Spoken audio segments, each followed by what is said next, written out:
They stole her child to settle a debt, never expecting the quiet stranger on horseback to become the storm that would change everything. Her baby was taken as debt payment, until a mountain man rode into town at noon.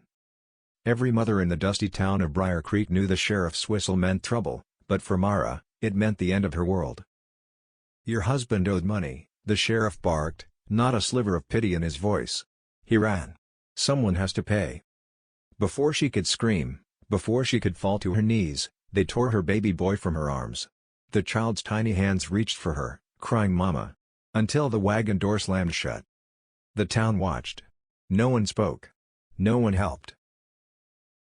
For weeks, Mara searched, begging anyone who would listen. She worked until her hands bled, starved herself to save every coin, prayed until her voice cracked, but the debt collectors only laughed. Then, one blistering afternoon, the ground began to tremble beneath the hooves of a single horse. People scattered as a tall man rode straight down the center of town, broad-shouldered, sun-scarred skin, and eyes like glacial stone.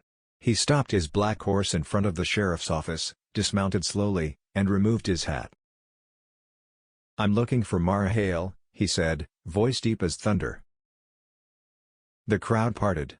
Mara stepped forward, trembling.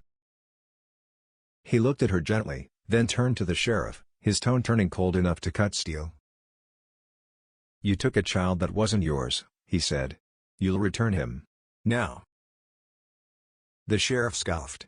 "And who exactly are you?" The stranger leaned in. "Rowan Cade. The man your boss owes half the northern mines to." A hush fell. Faces drained of color. Within minutes, the debt collectors dragged out a small, shaking child. The moment the boy saw his mother, he screamed her name, and she collapsed around him, sobbing into his tiny curls. Rowan lifted his gaze back to the sheriff.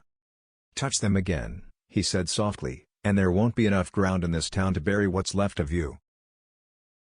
No one doubted he meant every word. Rowan placed his coat around Mara's shoulders and nodded toward his horse. "You're coming with me. Somewhere safe. Somewhere they will never hurt you again." For the first time, Mara felt the breath of hope, the kind that rises like sunrise over the mountains. As they rode out of town, people whispered that the quiet woman they once ignored had been chosen by a legend, a man rich not only in land and power, but in a heart big enough to fight for those broken by the world. And behind them, the sheriff trembled. He knew the mountains remember every sin, and Rowan Cade never forgot a debt.